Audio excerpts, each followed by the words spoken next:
Hey hey everyone, Sia and Kristen here from Costa Rica in the community that we bought land in and built a house in. And it's been a while since we've given an update on what's changed in the community, on new neighbors. So we thought that we would give you an update on things that have happened here. A lot has changed, as Sia said. A lot structurally, a lot has developed. New houses, new neighbors moving in, and the community spaces have developed quite a bit, including the garden that we are currently standing in.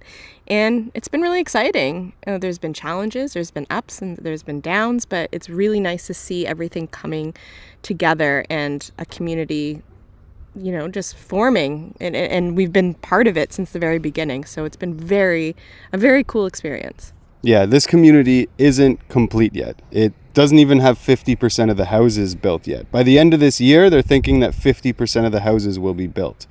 So we're part of the growth of this community. We're part of its birth, part of the beginning. And we have a voice as to how we want things changed. Everyone here has a voice as to how we want it shaped and molded.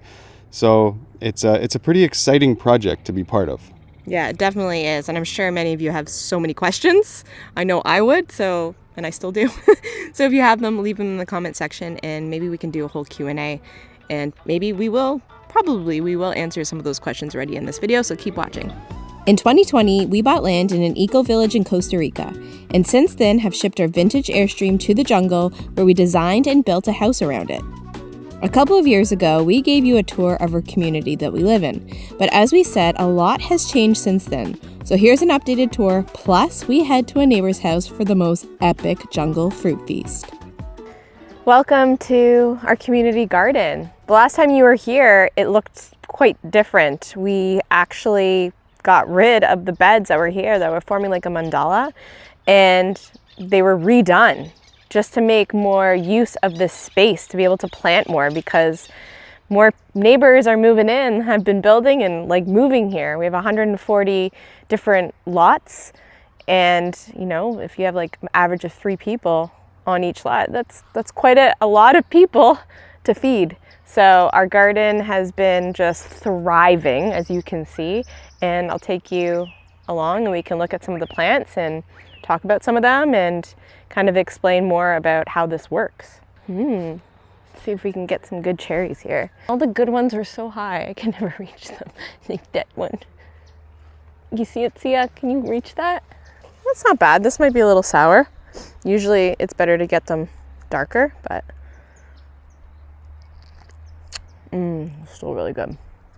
Ooh, a little sour. Syrinum cherry.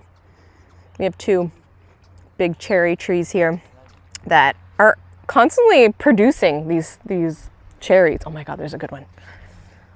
Sure. Cheers. Cheers. Ding. Woo. Part of the HOA fees that we pay every month as neighbors goes towards, actually a big portion of it goes towards the garden and the staff that make this all happen. So we have a staff, I think, of 8 or 9 about, and then a lot of volunteers from the community that are a big part of this as well, that put in a lot of hours and a lot of work and a lot of their expertise to make sure that we have food every single week that we can pick up. It's rainy season, so everything is thriving a little extra. We've got kale, there's tomatoes, which has been really nice. A lot of tomatoes growing. We've got squash, we've got different types of lettuce, we've got different herbs like rosemary and cilantro and mint and Juani Lama, and the list continues. We have different varieties of bananas. When we go in to pick up our food every Tuesday morning for the week, there's always cut up fruit, whether it's jackfruit or watermelon that's been growing in the garden, that we can all just have that morning as a community eating together. It's really nice. Other things that are growing here that I really like, kutuk, really good for you. It's like a green, looks just like a typical leaf, but it's super, super good for you, high in iron. There's curry leaves, there's bok choy, there's so much growing here. I feel so grateful to be able to be part of something where I'm getting to see my food grown. It's all organic, and a big part of what we eat each week comes from the garden. So yeah, it's very exciting. Okay, so we have these new little signs here with numbers on it. That's new in the garden, and each garden bed has one. This is all connected to our community website, and it tells us basically what is planted in each garden bed, how much has been planted, what has already been harvested, maybe what died, what didn't work. So it tells us like a little bit about each bed. While touring the garden, our neighbor Bradley invited us over to another neighbor's house to have a durian feast. This is what happens when you live in community. Someone is always up for an adventure, and there's always things going on. So now we're headed to a fruit feast. We took about a 30-second drive to a gate and then another 1-minute walk, and we're at our friend Human's house. His place is awesome. He holds a lot of events here. It's a lot of land. And we are gonna have a durian feast, which is extremely exciting. I love how there are people here who are as crazy about fruits, actually more crazy about fruits than I am. And I get to be a part of these types of get-togethers. A fruit get-together, I'm in. Look at the size of this avocado. It's the biggest avocados I've ever seen. They're huge. Speaking of Human's house, we actually did a full tour of his place. So you can go check that out in another YouTube video. It just popped up right now. Go click that. Watch it after you finish watching this one. Oh, was I supposed to be dressed? Thanks a lot. No. Come as you are. I'm a slightly overweight middle-aged man. Nice to meet you. Not yet. What do you got there? This is a new fruit that I've never tried before, called a langsa? Langsat. Langset? Langset. Sounds Thai. Langsat. Langset. What are we? Super cool. It's almost like jelly. I don't even know if we need to. Ooh. We don't need any chunks really right now. Wow. What does it taste like? That we had yesterday. Like a burst of like sour gusher goodness. Are they different varieties? Good. Symbiotic. Alright, I'll kick his ass and shit if he doesn't wait for me. This has become top 3 favorite fruits, maybe my top 1 actually. Wow. Next to jackfruit, but I also love durian. And this is a jackfruit durian baby. That's what it tastes like. Pretty good. Oh, shit. Lots of flesh though. Human, you're like a durian expert. Not a durian expert. I mean, I'm a durian fanatic. okay, yes, okay. There's a difference. But this is the biggest you've ever seen. The biggest durian I've ever seen in my life. Yeah, it's freaking massive. I'm sure there's big durians out there in the normal world. I mean, but look at this freaking thing. Way bigger than your head. Look at this. I mean, look at this is a big durian. Yeah. Look at the size. It's like you could fit almost 2 of these in that. This variety is Double called the volume. monthong, and the monthong variety is what they grow in Thailand, and they use it for like desserts and ice cream, and they will like flash freeze it, and they'll ship it overseas to Costco and whatnot. So monthong is like you get lots of flesh to seed ratio. I've never actually tried it fresh off the tree before, so I'm very excited. But we've had the durian. you're the ice durian cream. expert. I'm the durian expert. Not even. I think Human's probably just as. I'm also a fanatic, or a freak, as Human calls me. Freak. Fruit freak. So what I'm first doing is splitting it like a star pattern, and then you pry it apart without trying to poke yourself too much. Yeah, because these are extremely sharp. Yeah. Like, even touching it, trying to touch it delicately, not fun. So this is a very controversial fruit. People either absolutely hate it or absolutely love it. Yeah. It's banned in hotels and taxi cabs in like Thailand and Vietnam. Yeah. So I can see why, because it's very pungent. It's funny. Yeah, some people think it smells like rotting corpse, and then some people think it smells like tropical fruit. To me, it smells like you put mango, banana, pineapple in a bucket and let it ferment for a few days, and that's the smell you have. That's what it smells like to me. It's not a bad smell, but it's strong. Yeah, I've had some that smelled like a foot, like someone who just finished playing soccer all day, and then you smell their shoe. Is that what you smell? No, not No. right now. This Yeah. actually smells quite nice. Tree ripened durian smells a lot better than the flash frozen stuff you'd open at a supermarket, and you like open this plastic and it's like that actually smells a little bit like, Right. yeah, off. And it's ceremonial almost. Opening a durian, it's like a special ceremony. Okay. We called it. It's almost like a sexual experience. It is always. Get in your hands. You're like, No. I know when you Dude, open. look at this. Like Look when at you this. open Tell it me up. this doesn't fit like. Does it not feel a little bit like At least erotic? I get a little bit of like a ooh. You are a fruit freak.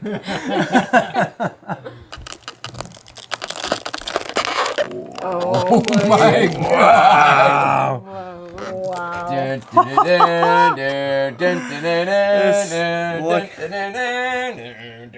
Look at this pit. Oh my god, this is like one of the most perfect durian pieces. Look at the flesh. I'm going for it. Oh my god. Wow. Oh. Piece of heaven. Wow. This is good. This is as good, if not better, than the chani we had yesterday. I don't think I've ever had one. Smells so That is good. This is why Montong is the national like Thai variety. I want to take like a minute just to I thought it would be more oniony. Oh. Oh my god. Oh my god. Oh. Just like, it's so good. Yeah. It's yes. so good. Perfect. It's like Couldn't creamy be more perfect. and sweet. I feel like you guys are gonna cry. I'm gonna cry. It's an emotional experience. Amazing. I'm having a slightly different experience over here. Okay, the first few durians I had, I absolutely hated them. But having durian like this, I totally see the appeal and why it's so revered, even by this little bee that's trying to eat it while I'm eating it. Okay, we'll share. Me and that bee. Eat the bee. Custardy I need to put some aside for Pile. and buttery. I don't know, like toasted coconut, like Creme brulee. creme brulee. Yeah. Creme brulee for sure. That is. Who did? Kiabe, Peter Craig's son. You like the durian? But they're definitely not. And now a short break from Olafly, who is the sponsor of this video, before we continue our community tour. Traveling through Costa Rica or really anywhere else soon, staying connected is easier than spotting a sloth in a tree, thanks to Olafly eSIM. Forget about fumbling with tiny SIM cards or hunting down a SIM card shop when you land. With an eSIM, everything's built right into your phone. Just scan a QR code before your trip and you're connected the moment you step off a plane or you finish your first plate of gallo pinto. Olafly offers unlimited data in over 200 destinations with up to 5G speeds and no hidden fees. It's quick, it's easy, and it works for both quick getaways and long adventures. And if you are a frequent traveler like Sia and I, Olafly's subscription plans are a lifesaver. It's a monthly eSIM that works in over 160 countries, no SIM swapping, no roaming charges, no topping up data. We just land and we're online, ready to share howler monkey encounters and epic beach sunsets. Plans start at $39.99 a month for 25 gigs, or you can go unlimited for total peace of mind. And you even get a European phone number and can cancel at any time. I've already traveled across 10 different countries using my Olafly subscription plan, and it has been effortless. I have nothing but good things to say. Best of all, Olafly connects you to the strongest local network, whether you're surfing in Santa Teresa, hiking Arenal, or deep in the Monteverde cloud forest. It's perfect for anyone who wants stress-free travel. Digital nomads, remote workers, families, or anyone who just doesn't want to deal with SIM card headache. And because you are part of our community, you get 10% off Olafly's subscription plans for 12 months and 5% off all other plans using our code Kristen and Sia. Links are in the description box below. Now let's get back to soaking up those Pura Vida vibes. So now we're at the pool here, and this is where we have a lot of pool parties, we have potlucks, everyone comes here on the weekends to play and have fun, and the kids run around, have barbecues, and this is part of our downtown village.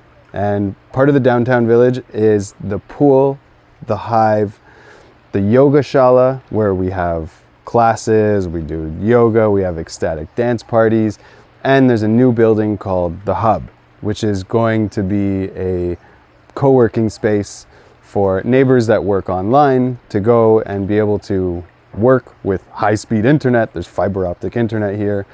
And also a big kitchen for people that want to do batch cooking and want cooking classes and want to prepare for potlucks. So this downtown village is the core of the community. And since the last update we did, a lot has changed here in the pool area. There's so many loungers for people to come and enjoy the sun and the breeze by the pool. We also had these trellises installed, and the goal is to actually have passion fruit vines run up the columns and basically fill these trellises with passion fruit. so that while you're sitting at the pool, you can just pull a passion fruit down and enjoy a delicious, sweet and sour, yummy snack while you're sitting here enjoying the mountains. There's also new outdoor furniture and tables, chairs for people to sit and enjoy. And there's more that the community has in the works for this downtown village. But as people have new ideas and they propose them, and we can approve new ideas and internally fund these ideas, things develop and change. And that really makes this place special, that if you have an idea, you can present it to the community, and if it's approved, it'll happen. Behind me is a stingless beehive. I didn't even know that there were stingless bees, but they're super cute, really small. They're amazing pollinators. They make amazing medicinal honey, and they don't sting. So they're literally right here by the kids' playground, and they're just doing their thing, buzzing around, not bothering anyone. We're not bothering them, and they're keeping our plants pollinated. A lot of the plants around me are either edible or medicinal. Like this is a cacao tree. So this is where chocolate comes from. There's another one in here and a bunch more growing, little baby ones. I'm definitely not a plant expert, but I've learned over the years of being here a lot more about edible and medicinal plants and just how incredible it is to live amongst them. This is actually dragon fruit, and it grows on these like cactus-like vines, and out comes this beautiful big flower, and it's pollinated at night. It opens at night, so it either needs like a fruit bat or some sort of like a night moth to pollinate it, and then the flower closes and starts growing this beautiful dragon fruit. And you would never know that such a beautiful, beautiful fruit comes out of something like this. This is the hive. This is the biggest structure within our downtown village, entirely made of bamboo. Thatched roof, huge bamboo pillars are holding this thing together, and it really is a showpiece. Like, this is one of the most beautiful buildings I've ever been in, and this is just a walk from our house. So we have potlucks here, we have dance parties here. Every year we have a big meeting with the entire community. We make decisions together, talk about things that we want to change, and we also have a feria, like a farmer's market here that happens once a month, where people can come in, they can sell goods. We support a lot of local farmers, a lot of local businesses here, and it's a day for celebration. It's a day for everyone to come together, play music, to eat food, to enjoy each other's company. And recently we've made it zero waste. So people bring their own cutlery. There's a washing station. People aren't given plastic and garbage to throw out. So we're trying to be as conscious about our usage and our waste as possible. So I'll give you just an honest, real tour of this area. So people have dropped off books, so you can come here as kind of like a free library. You can pick up a book, you can leave a book. There's puzzles for the kids. There's also like a first aid kit. There's things that sometimes go missing. Kids go home without shoes and then they have to come back to find them. So this is a small but functional kitchen for our needs, and we're actually building another kitchen in the hub, the other building that's getting built right now. But this has been here for 3-4 years probably. And there's 2 stoves, there's a fridge, there's sink, you know, pots and pans and stuff for you to come here and cook a meal for your family, or for us to have potlucks and, you know, gatherings together, which is really nice, like a shared community kitchen. All right, this way is the Yogashala and a new addition, which is the fitness center, which has been put underneath the Yogashala, and we'll show you both. Not a bad walk to the gym. 2 HOAs ago, so 2 years ago, when we all met together at the Hive for, you know, our annual HOA where we make proposals and decisions, there was a proposal to add a fitness center, which I'm so glad got approved. because now it's built and it's coming together really well. There's like pieces, pieces of the puzzle being implemented, and I think implemented, which I'll show you, but we're also getting a rowing machine, I believe, very soon, and I'm sure other additions also soon. Hey, brother. Good to see you. Man. There's rings, we got weights, there's a bench, we just added a treadmill, which is really nice, but I think the best part is the view. The view, like, I don't think there is any other fitness center, gym in the world that looks as good as this, I gotta say. It's motivation enough just to come here to look at the view. And just above the gym is the yoga shala. This is where so many events happen throughout the week, and then like we have special events as well, like kirtan and ecstatic dance. This is where all the weekly workouts happen, weekly yoga sessions happen, or you could just come up here and take in the view and the breeze, especially. It's so nice. Behind me is the hub space, and this is one of the last buildings that's being built in our little downtown village. This is going to be a co-working space. It's going to have a bigger kitchen for cooking like bigger meals, potlucks. There's a lot of people here that are into canning and preserving things, pickling, so they want to be able to have a space to do all that and a big kitchen island to be able to do that. We also want to have a space for the kids or the teenagers to mingle, hang out, just like have a spot for them. And that's also going to be put in this building. And you can hear there's construction happening right now, but it's going to be 2 levels on top, and then down below is an enclosed space for a classroom, or for families that homeschool their kids and want to bring in like a teacher or facilitator to teach a lesson on something. Okay, we're back at our house now in the community, and we hope you enjoyed this tour. Hopefully it gave you an insight into how things are here on the ground, and things that have changed if you've seen like our videos of the past. Yeah, and we have other videos that you can go and check out of our community, our neighbors as well. They'll pop up here. We'll leave them in the video description below. And if you have comments or questions, like leave them down below. We want to make more video. Oh no, the banging? Yeah, you probably are going to hear some banging of houses being built around us. It's probably Louis and Raya's house. But that's okay. We want houses built because we want more neighbors. Yeah, and if you guys have any questions about this video, about the community, about living in Costa Rica, anything like that, leave them in the comment section below, and we will make more videos if this is something that you enjoy watching. Let us know. And also, don't forget to check out the video description below for links and discount codes for Olafly eSIM. That's what we use here in Costa Rica, and what we've been using as we've been traveling a lot this year. So we highly recommend Olafly eSIM. Go check it out, and we will see you in the next video. Happy travels. Bye.